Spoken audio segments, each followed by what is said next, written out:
Radhe Radhe friends. मैं कमल देव अमरेली गुजरात से। मैं एक म्यूजिशियन हूँ, सिंगर हूँ और साथ में व्रजवेणु नाम से बाम्बू की बांसुरी भी बनाता हूँ।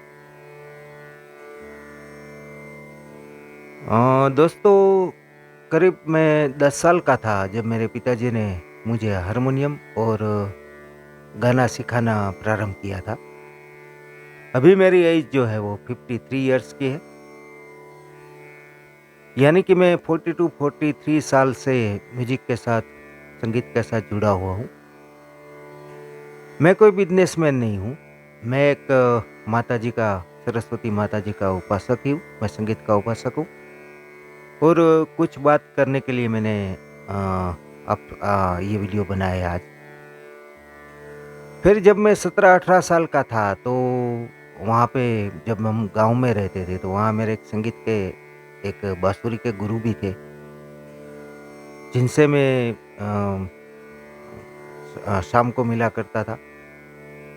और उन्होंने मुझे वो सारे जो बाँसुरी के जो स्केल्स होते हैं, मतलब कि C sharp, D sharp, D, E, bass और मिडल, उन सभी बाँसुरी के स्केल मुझे बताए, दिए मुझे। और तभी मैं 17-18 साल की उम्र में अपने लिए बाँसुरी, पीवीसी में बाँसुरी बनाता था। फिर मेरे गुरु को भी दिखाता था और उनसे कुछ सलाह-मशवरा लिया करता था, कैसी बनी है, कैसी नहीं बनी है। फिर तो मैं संगीत में, वोकल में मैंने विशारद किया और कुछ गुजरात में और माँ सरस्वती की कृपा से गुजरात के बाहर, भारत के भिन्न-भिन्न राज्यों के भिन्न-भिन्न शहरों में भी मुझे अपनी कला पिरसने का मौका मिला। फिर करीब 7-8 साल पहले फिर से मेरी जो रुचि थी जो बाँसुरी में, वो जागृत हुई।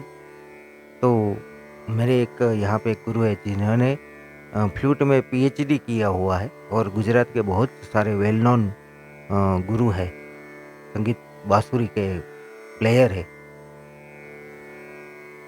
उन्हीं उन्हीं से मैंने ये बाँसुरी की शिक्षा प्राप्त करने की शुरुआत की। 3-4 साल पहले मेरी रुचि फिर से बाँसुरी बनाने में बढ़ी, तो आसाम से मैंने कुछ दो 10-15 पीस मँगवाए बाम्बू के। फिर बनाई मैंने बाँसुरी, एफ एफ बेस की बनाई, ई बेस की बनाई, अपने गुरु को दिखाई। उन्होंने कहा नहीं, अच्छी बनी है, आप काफ़ी अच्छी है, टोन भी अच्छा है। तो फिर मैंने बाँसुरी बनाना शुरू किया प्रोफ़ेशनली। अभी मैं व्रजवेणु नाम से बाँसुरी बना रहा हूँ। बात मैं जो करना चाहता हूँ, वो अभी मैं मेन सब्जेक्ट पे आ ही रहा हूँ। अभी मेरे एक कस्टमर ने मुझसे एक सी शार्प मिडल की बाँसुरी मँगाई थी। मैंने भेजी भी उन्हीं को। मेरे गुरु, मैं अपना बाँसुरी का खुद ही 4 से 5 बार ट्यूनिंग चेक करता हूँ, टोन चेक करता हूँ और जब भेजनी हो उसे फाइनल, तभी मैं अपने गुरु, उन्हीं को भी मैं वो दिखाता हूँ कि आप एक बार देख लो, ट्यूनिंग देख लो, टोन वगैरह देख लो। तो उन्हीं को भी मैंने ये बाँसुरी दिखाई। उन्होंने कहा नहीं, अच्छी बनी है, टोन भी अच्छा है और बहुत अच्छा ट्यूनिंग हुआ है, आप उसे भेज दो। मैंने वो भेज दिया। अब वो तो बिगिनर थे, तो उनकी कुछ शिकायत जो उन्होंने की, क्योंकि क्या होता है, जो बिगिनर होता है वो शुरू की अच्छी समझ तो रखते नहीं है। लेकिन दूसरी चीज़ों पे उनका ध्यान ज़्यादा रहता है। तो उन्होंने मुझसे शिकायत की कि भाई, ये आपने जो सी शार्प मिडल की बाँसुरी भेजी है, मेरे पास पहले भी एक और है। अभी इसका डायामीटर, वो आपने जो भेजी है उसी फ्लूट का डायामीटर मेरे पास जो है वो बाँसुरी के डायामीटर से कम है। आपने जो बाँसुरी भेजी है उसके होल जो है वो छोटे-छोटे हैं, मेरे पास जो है उसके होल बड़े-बड़े हैं। आपने जो बाँसुरी भेजी है उसका कलर थोड़ा डल है, मतलब व्हाइट के ऊपर नहीं है, व्हाइट पे नहीं है। और ये सभी प्रॉब्लम है, आप मुझे रिप्लेसमेंट दे दो। मैंने उनको ये बताने की कोशिश भी की कि देखिए सर, जब कोई फ्लूट मेकर कोई 2 फ्लूट मेकर होता है, वो अलग-अलग मेज़रमेंट से बाँसुरी बनाते हैं। मैं 18 एमएम से 18.5 एमएम में सी शार्प मिडल बाँसुरी बनाता हूँ। तो वो शायद 19 में बनाते हो, 20 में बनाते हो, वो उनकी बात है। वो किस में डायमीटर में या किस मेज़रमेंट में बना रहे हैं, क्योंकि 2 फ्लूट मेकर का डायमीटर कभी एक सा नहीं हो सकता। मैं अलग डायमीटर से, अलग मेज़रमेंट से बनाता हूँ, वो कोई अलग मेज़रमेंट यूज़ करता हो। तो मैं 18 से 18.5 में बनाता हूँ। दूसरी बात, जो आप बोल रहे हैं कि होल्स छोटे हैं, ठीक है। मैंने उनसे कहा कि जो होल्स होते हैं ना, उसका कोई मेज़रमेंट नहीं होता, कोई डायमीटर नहीं होता। आप ये नहीं कर सकते कि चलो ये तीव्रम का होल हम 8 एमएम करते हैं, गांधार का होल जो है वो 9 एमएम कर दे, ऋषभ का होल है 8.5 एमएम कर दे। नहीं, ऐसा नहीं होता। ट्यूनिंग के हिसाब से पहले कोई भी फ्लूट मेकर पहले जब भी होल करते हैं तो छोटे-छोटे होल करते हैं, फिर ट्यूनिंग के हिसाब से उसे धीरे-धीरे बड़ा करते जाते हैं, सुनते जाते हैं तानपुरा के साथ और बड़ा करते जाते हैं। तो होल्स होल्स का कोई मेजरमेंट नहीं रहता है। दूसरी बात, आपने जो कहा कि ये जो कलर है वो अच्छा नहीं लगा मुझे बाम्बू का। अरे भाई, बाम्बू तो नेचुरल चीज़ है। इसमें 2-3 टाइप के अलग-अलग कलर्स मिल सकते हैं। लेकिन हम जब बाम्बू परचेज़ करते थे, हम मतलब कोई भी फ्लूट मेकर जब बाम्बू परचेज़ करने जाएँगे, तो वो ये नहीं देखेंगे ये कलर, ये अच्छा कलर है, ये अच्छा कलर नहीं, ये नहीं देखते। वो क्या देखते हैं कि बाम्बू सीज़न्ड कितना है, कितनी अच्छी क्वालिटी का है, स्ट्रेट कितना है, राउंड कितना है, ये देख के परचेज़ करते हैं। तो ये बात मैंने उनको बताई, लेकिन उनकी कुछ समझ में नहीं आई, क्योंकि वो बिगिनर थे, ज़ाहिर-सी है। तो उन्होंने कहा ठीक है भाई, नहीं ये नहीं, मुझे आप रिप्लेसमेंट कर दो। मैंने कहा ओके चलो। तो मैंने उनसे बोला कि आप मुझे भेज दो, मैं आपको दूसरी बना के भेज दूँगा। तो अभी वो बाँसुरी मुझे भेज रहे हैं।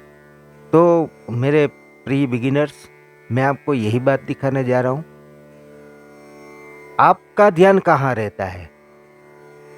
चलो, बाम्बू का कलर कैसा है, बाम्बू का डायमीटर कैसा है, बाम्बू का होल कैसा है, भाई ये सब देखने, ठीक है। ये बाहर से हम देखते हैं तो हम अच्छा, अगर कोई बहुत ही अच्छे कलर का बाम्बू हो तो हमें अच्छा लगता है। लेकिन बांसुरी की खूबसूरती कहाँ पे है? बांसुरी की खूबसूरती उसके ट्यूनिंग में और टोन में है। आप ना आप टोन देखते हैं, ना आप ट्यूनिंग देखते हैं। आप देखते हैं नहीं ये बाम्बू अच्छा है, इसका होल बड़ा है, इसका डायमीटर बड़ा है। नहीं, नहीं, नहीं, नहीं, नहीं। कोई भी फ्लूट मेकर जब भी बनाएगा, उसे मालूम है कौन से डायमीटर में कौन सी फ्लूट बनेगी। कोई भी फ्लूट मेकर हो। ये आप डिसाइड मत करो यार, ये मत करो आप डिसाइड। वो फ्लूट मेकर को डिसाइड करने दो कि मुझे ये स्केल की फ्लूट बनानी है, उस हिसाब से मुझे कौन-सा डायमीटर लेना चाहिए, कौन-सी लेंथ लेनी चाहिए, उसे डिसाइड करने दो। ये उन्हीं का विषय है, तो उन्हें ये डिसाइड करने दो, आप मत करो। आप ये देखो उसका ट्यूनिंग कैसा है, उसका टोन कैसा है ना? वो क्या होता है जब आप कोई बात सीखने की शुरू करते हो, तो आप जिनकी टोन अच्छी हो, जिनका ट्यूनिंग अच्छा हो, वो 440 हर्ट्ज में जिसने ट्यून किया हो, वो आप परचेज़ करो। उससे वो सुर आपके कानों में जाएँगे, आपको पता चलेगा क्या कैसा सुर है।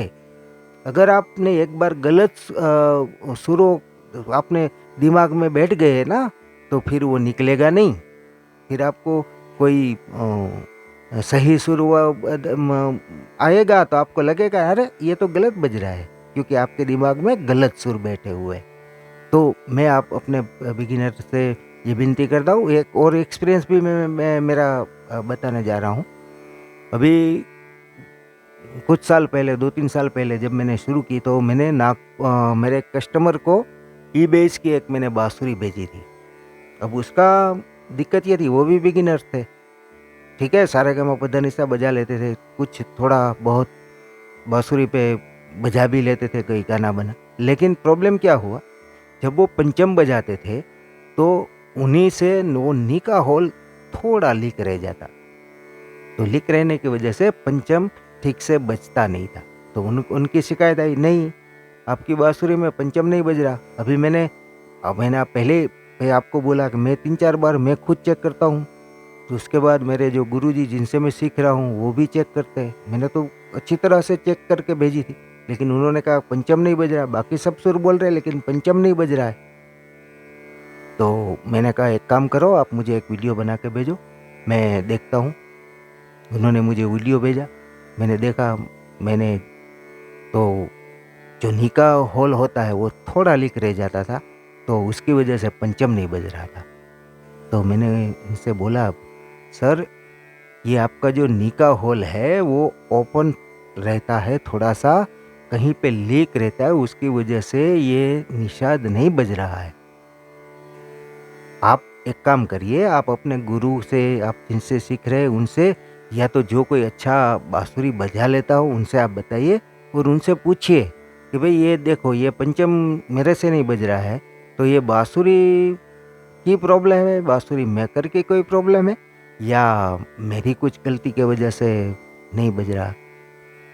नहीं माने वो भी, बोलने लगे नहीं आप मुझे रिप्लेसमेंट कर दो। अभी मैंने आपको कहा पहले ही, मैं कोई बिजनेसमैन नहीं हूँ, मैं सरस्वती का उपासक हूँ। मैंने कहा ठीक है, भेज दो आप मुझे, मैं आपको दूसरी भेज दूंगा। उन्होंने मुझे भेज दी, मैंने उनको दूसरी बाँसुरी भेज दी। अब वो जो वापस आई मेरे पास, वो मैंने भेजी चिन्मय गौर सर जी को रिव्यू के लिए, और उन्होंने उसका बहुत ही अच्छा रिव्यू किया। वो रिव्यू आज भी यूट्यूब पे मौजूद है, आप देख सकते हैं कभी भी। वो पहला वेला जो पहले एपिसोड 7 में जो रिव्यू किया है ना विरजवेणु फ्लूट का, ये वही फ्लूट है।